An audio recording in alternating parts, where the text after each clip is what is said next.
Hello and welcome to Nothing But the Truth. Some of the comments made by the new Minister of Information and Broadcasting suggest significant changes could be in the offing. But how seriously should we take those comments? After all, it's not unusual for politicians to sometimes go back on their word. With me to answer that key question is the Minister of Information and Broadcasting himself, Prakash Javadekar. Mr. Javadekar, on the day you took charge as Minister of Information and Broadcasting, you said, "We believe that press freedom is the essence of democracy." Do you really mean that? Or was that just the sort of reassuring thing a new minister says? No, it was not just reassuring. It is from conviction, from my heart, because in the days when the press freedom was clamped in 1975, we struggled against it and we went to jail and suffered for 16 months. And that was not known that we will be out in 16 months. So that is the cost we have paid in our youth. Our commitment is full and final. In which case, what does that one important sentence mean for Doordarshan and AIR News? After all, they have no freedom, and that's clearly a contradiction in our democracy. No, they are now, Prasar Bharti is autonomous. We will maintain that autonomy and rigorously make it really, you will also next time see and say that it's a really autonomous institute which is working independently. All right, you say you're going to give it real autonomy. Let me then ask you 3 or 4 specific questions to test just how serious you are. To begin with, will you appoint a professional editor-in-chief of Doordarshan and AIR News and give him or her full freedom to cover the news exactly as he or she wants? Exactly as anybody really expects as a good standard of any good journalism. That freedom, editorial freedom, is also an essence of press freedom. But will you grant that freedom under a professional editor-in-chief? This is a good suggestion for action and we'll definitely follow on it. In other words, you're saying you will do it? I am saying that this is a good suggestion for action and we'll seriously follow on it. Minister, listen carefully to your words. You're saying it's a good suggestion and you will seriously follow on it. But is that a commitment to do it? Yes. It is. Definitely, it's a commitment to ensure a free and real freedom of editing. That's still falling short of what I want to hear. No. You are hearing the exact thing which I am meaning, and I am also saying exactly what you want to hear. All right. Let me then come to the second important specific question. Will your ministry cease interfering in promotion, appointment and transfer of news division staff? Because the present CEO of Prasar Bharti says not only is this happening, he says it casts a shadow over the whole organization. I don't know. He must be, he was working under different regime. I'm not into blame game, but in my last 10 days, I have not asked a single transfer. I have not asked a single individual case. I have just listening to them and I'll come out with our proposals after listening to all sections. You've said a very important thing that in the last 10 days as Minister of I&B, you haven't asked for a single transfer. Yeah. The question is, you have 5 years ahead of you. Yes. Will you ask for transfers? Will you seek to make promotions? Will you seek to make appointments against the concurrence of the editor-in-chief you appoint? No, for editorial staff, we will like to see that Doordarshan as such must become the first choice of the people. That's my mandate. And that I will monitor, means I will just review with the officials that yes, where you have come. I have mandated 1 minute, more thing important, on all the cable operators I have told, I will listen to your grievances only if you start showing all the DD brand, 12 channels out on premium brand. That's commendable, but that's not really what I'm talking about. Yeah. I want to come back to my key question. Yeah. Under your predecessors, CEOs of Prasar Bharti have complained that ministers would interfere in promotion, in appointment, in transfers. Will that interference stop under Prakash Javadekar? It will definitely stop, and you will have the same CEO or whoever is the CEO after somebody retires, he will say that it is a different regime. You're saying to me because that this is Narendra Modi government, Narendra Modi led government, which wants to make difference to be felt by everybody. You're saying to me that Jawahar Sarkar, the present CEO who complained about transfers under your predecessor, will now never complain again? Yes. All right. That's again very important and I underline it. Let me then come to the third specific question.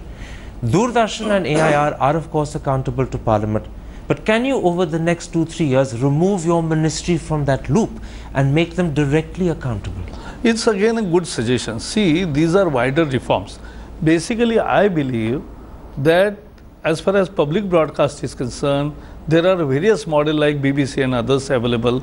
We'll definitely study all the available models, and the best free model which serves the real democratic purpose, which is accountable to somebody but not accountable to the minister, that's the best way, best roadmap to go ahead. That's what we will come to that, but that's a latter stage. You're saying a very important thing, Minister, and I want to repeat it for the audience. You will look for a model whereby Prasar Bharti, comprising Doordarshan and AIR, become accountable to Parliament, but not accountable to the minister. Only. What do you mean only? What do you mean only? Only means, no, today it's like this, that as if it's a government fiefdom. I don't want to make this as a government fiefdom, but really a competitive market channel. So the minister will only be a conduit for accountability to Parliament. Yes. The real accountability will be to Parliament, not to the minister. Yes, in a way, yes. This is, of course, very important. I want to underline what all of this amounts to. What I have suggested and what you have agreed with is basically a restructuring of Prasar Bharti, so that in terms of press freedom, parliamentary accountability and the control over their own internal staff, Prasar Bharti becomes more closer and a lot more similar to something like the BBC. Absolutely. But what is the mandate? The public mandate for public broadcast will be that they must find their top place with professionalism in the market of today. That must become the first choice of the people. That's the only mandate, and that's the only criteria on which we will review their performance. To make Prasar Bharti the first choice in the market, to use your words, you can only do it if you go down the route that I've discussed and which you've agreed with. This route is essential to your mandate. Because that is my conviction. Now, of course, this will take time. It's not going to happen overnight. It could take 6 months, it could take a year. In the interim, will we see more incidents like the treatment of Mr. Narendra Modi's interview with Doordarshan that happened just 6 weeks ago? It will never happen with even a Congress leader's interview in our regime. Never. So Doordarshan and AIR, even in the interim period before you restructure, will be free to interview any politician they want? It is. It is free? Yes. And they can ask any question they want? Yes, absolutely. And they can then handle that interview as they think professionally fit? Yes, as Karan Thapar show can interview anybody and they can relay. So whatever criteria you apply for yourself will also be available for Doordarshan and all. So there will be no difference between a political interview on Doordarshan and a political interview on a privately owned news channel? Yes, absolutely true. This is very reassuring. Let me then come to something else that you said, which is also very important. Shortly after you took over, you said with regard to FM radio, the centre is considering allowing privately owned FM radio channels to start their own news broadcast. How quickly will you do that? Yeah, it can be done immediately actually, but we have not taken a decision because I have not seen the file. My heart goes, but why logically, why you should stop anybody from broadcasting news? How you can mandate them or give guideline that you either take All India Radio Bulletin if you want, so without expenditure you can. If you want to do it independently, no issue, but then that source based PTI, UNI or official agencies which give all news. Two very important things there, and I'm going to go in reverse order. You're not simply restricting FM radio to AR and Doordarshan News. They can also create their own news. Based on official sources like PTI, UNI, because that gives you, see, there are community radio. Why can't they have their own correspondence? I'll tell you. The issue is this. Those large organizations which have the newspaper and cross-media ownership, they have their networks of reporters and everybody. But we are talking about in an age of community radio which want to sponsor, which want to promote. If there are more and more community news, and if certain community radio goes wild, it will be really a trouble in that area. So you have to start giving it bit by bit. So what you're saying is either take it from AIR or Doordarshan or PTI, UNI, INS. At a later, you're nodding in agreement, aren't you? You're nodding in agreement. No, I'm agreement, yes. If that's the starting, at a later stage, will you allow them to create their own news with their own correspondence? So before that, you will not interview me again? I will interview, of course. So that time I'll reserve for that time. So you're leaving this for later? Yeah. The first critical question, you began by saying that this could happen immediately. You said you saw no reason why FM radio was not allowed. Why do you need to look at a file? Why not just do it? See, government works on file. It will take little time, not much time. How long? But no, let me deal with it and I'll announce. But you will get good news very soon, not later. Let me ask sooner you this. than later. Let me ask you this. You say sooner rather than later. Are we talking of weeks, months, years? No, not years. Months? Maybe 1 or 2 months, not more. Will it happen before 2015? I should aim at, and I will do it. Before 2015? Yeah. All right. That's A third very important thing you said shortly after you took over, you said the centre is currently busy collecting views of various stakeholders in connection with the issue of allowing 100% FDI in news media. Why do you want to permit 100% FDI? No, I have not said actually this. Karan, what I said was this, that FDI is an issue which is already allowed in media. Up to 26%. News up to 26%, entertainment 100%. So whether the news FDI has to be increased or not, we'll talk to all stakeholders.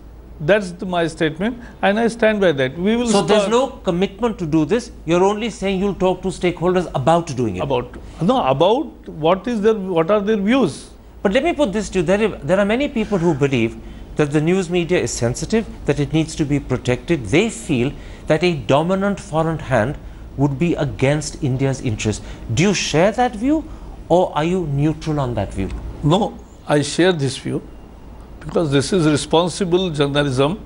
We are talking about India, India's perspective, India's aspirations, India's culture, India's security.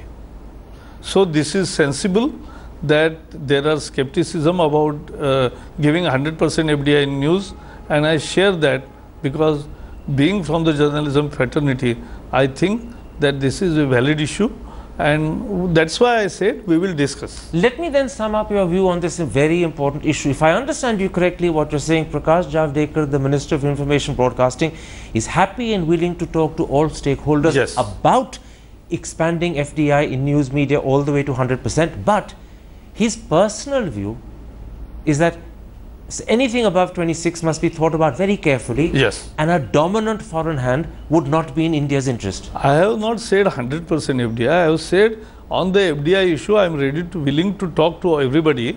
I will listen to everybody. But as you rightly summed up, my personal view is what you have echoed. Your personal views, you're not in favor of increasing much beyond 26. Would you be happy to go up to 49? That we have to review. Means we have to see the possibility and benefits and losses, or what are the limitations arise out of it. But 49 is much more likely than 100%. It's not a commitment on our side. We have not said that we are, but as we said specifically about the retail, multi-brand retail, that we will not allow. We have not said that way in our manifesto. Here you have an open mind.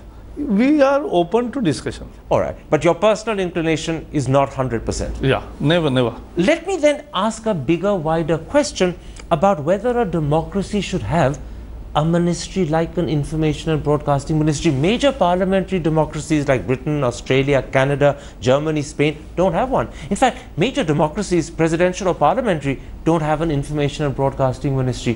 Why should India, the biggest democracy in the world, have one? You are giving a good line for us, but ultimately when our Prime Minister Narendra Modi says that more governance and less government, so you are actually contributing to the idea of less government and more governance. That's our focus. But to achieve that end, you have to follow a process.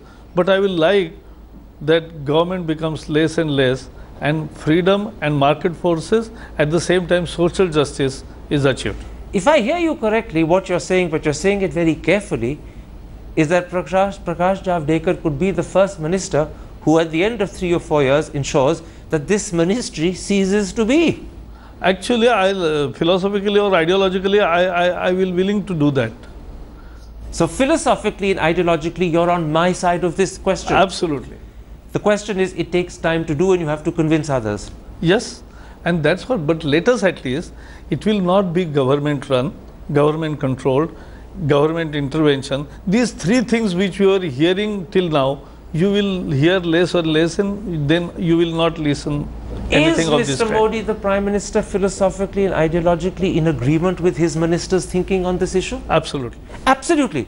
Yes. So he too believes that if possible, this ministry should not exist. That's a last statement you are making. But it will take time to achieve. He always says that less government and more governance. All right. And that's our ideology. In this second part, I want to talk to you about freedom of expression. On the day you took charge, you said press freedom was important because it gives people the choice in a rainbow of differing opinions. That was a very heartwarming expression. But do you really believe that a rainbow of differing opinions is important? Do you really believe that? Absolutely. Because otherwise, democracy is choice between the different views. And that's what the democracy is all about. We were 2 members in parliament, now we are 282 members in parliament. So this happens only in democracy. It doesn't happen in China. You're saying choice is critical to democracy? Absolutely. And collective wisdom of people many times. And Nani Palkhiwala used to say, I remember that many times illiterate intelligence in our country is more effective than educated incapacity. I want to come back to that critical thing you said. Choice, you said, is critical to democracy. In which case, how do you view the attempts by Dinanath Batra and the Shiksha Bachao Andolan to target books they don't like, to demand that they be amended or threaten legal action under the IPL? How do you view that? No, I don't know how you have understood it. I know people who are engaged in education movement, and they are good educationists. The issue is legally what is sustainable, what is tenable, what is desirable. If somebody is taking a legal recourse, nobody can object. I'll tell you why I raise this issue. Because if you really believe that a rainbow of different opinions is critical, yes, then it also follows that you have to tolerate books you don't like. But let me finish. Let me finish. Then you answer. If you believe that a rainbow of different opinions is important, then you have to tolerate books you don't like. You mustn't seek to amend those books to remove what you don't like or threaten lawsuits if you don't succeed. That's what Mr. Batra is doing. No, he is not opposing the books for publication.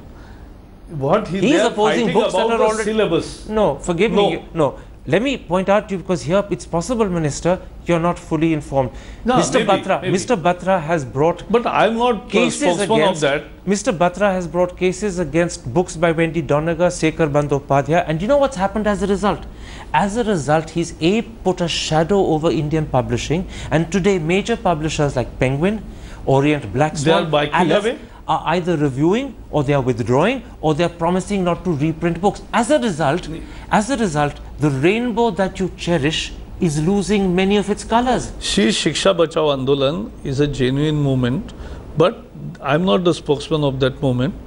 I'm not concerned at all, because that is under HRD. What they do is on syllabus, they scrutinize syllabus, and which is a sensible thing to do. Unfortunately, here they're targeting books that have been in circulation sometimes for 10 years. For 10 years, some books like Sekhar Bandyopadhyay have been in circulation. Now they're demanding changes, and they're threatening action under the IPL if that amendment isn't made. See, Indian ethos tells us that Charvak was also allowed. So there is no dearth of historical evidences where exactly opposite view of what was But Dinanath Batra isn't listening to you. He doesn't observe that. I'm not his spokesman, no. No, I agree. I'm just asking you because you said something that to me was so heartwarming and reassuring. That is my conviction. That you said difference of opinion. You said a rainbow of different opinions is essential to democracy. And what Mr. Batra is doing is to remove from that rainbow.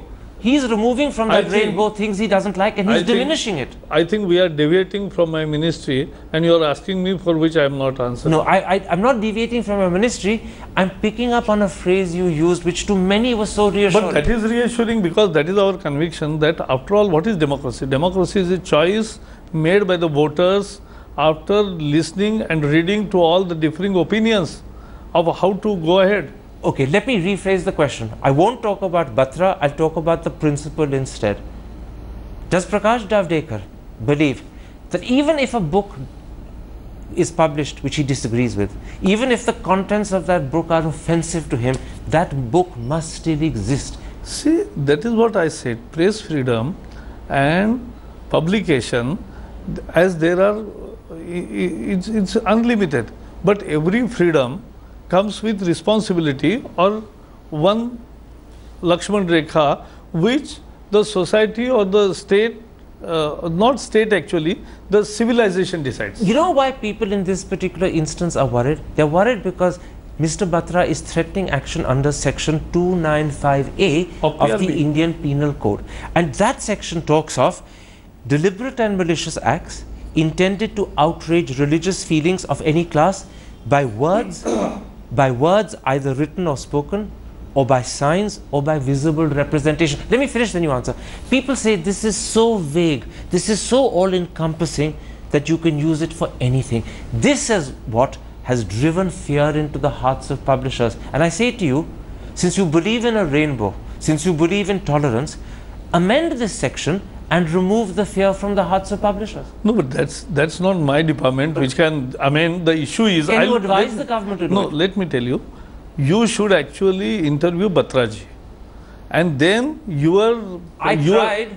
He said he wasn't willing. He is his colleague Atul Kothari ji. Both are very good. We had his lawyer on a different program. But let me come back. You interview Atul Kothari ji, who is. Let me come back to the key issue. Since you and I both agree that difference of opinion is important, that a rainbow of opinions is important, tolerance is important. Then if a section of the IPL has created fear in the hearts of publishers because they say it can be misused, should it not be amended? I am willing to meet publishers and listen to them, but as I have not applied my mind to the section because that doesn't come under my purview, you will My last question, because this is very reassuring. You're willing to meet publishers, you're willing to listen to them. After that, you'll act in terms of hopefully what they say if they've convinced you. My last question. Many artists, authors, journalists are a little worried that under the BJP perhaps there will be less tolerance of dissent, less tolerance of difference. Maybe you'll insist on old conservative interpretations rather than new ones. Can you reassure people this won't happen? I think we have seen Modi ji's 12 years in Gujarat. What has happened bad to media there? They were all criticizing him day in and day out. But he has never... there were sedition cases brought against you. No, that was only one single case which has a different reference. I don't want to go into that. Leave the 12 years of Gujarat, that's the past. I'm talking about the 5 years hereafter. I'm talking of the future. But then you will be Will you tolerate dissent and difference? Why not? Yes. Will you welcome it? We always welcome it. So the fear that some people have, you're saying to me, is unfounded? Absolutely unfounded. And they should leave their bias. That is what the new beginning we have made. And this is a promise Prakash Javadekar as Minister of I&B is making? Yes, absolutely. Prakash Javadekar, a pleasure talking to you. Thank you.